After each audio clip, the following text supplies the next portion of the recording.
અત્યારે તમે જે જોઈ શકો છો, અત્યારે જે સનમેક્સ બાજરી મારી હાથમાં છે, આ આપણે ડીસા એરિયાની અંદર આપણે ઊભા છીએ. ડીસા એરિયાની અંદર તમે આ ફિલ્ડ આખું જોઈ શકો છો. સનમેક્સ બાજરીનો ફિલ્ડ છે.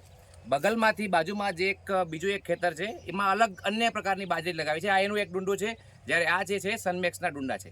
તમે બંનેમાં ફરક જોઈ શકો છો.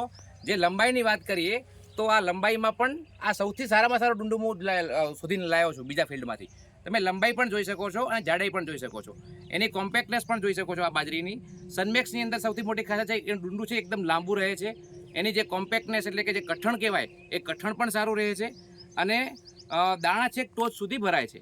આ રહી ડુંડાની ખાસિયત. બીજી એને ખાસિયત તમે જોઈ શકો છો. આની જે ફોડર તમે જોઈ શકો છો, ઘાસચારો, એની ફૂટ તમે એક દાણાની અંદરથી લગભગ 7 થી 8 જેટલા ફૂટ નીકળેલી છે. તમે ફોડ અને દરેક ફૂટની અંદર તમે પણ તમે જોઈ શકો છો. દરેક તો આ જે બાજરી મતલબ ઉત્પાદનમાં તો સાથે ઘાસચારામાં પણ ખૂબ સારામાં સારું ઉત્પાદન આપે છે. હાઈટ પણ તમે જોઈ શકો છો.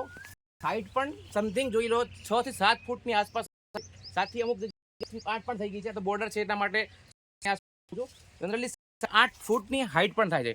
હાઈટ વધારે હોવાના કારણે ઘાસચારો પણ સારામાં આપે છે.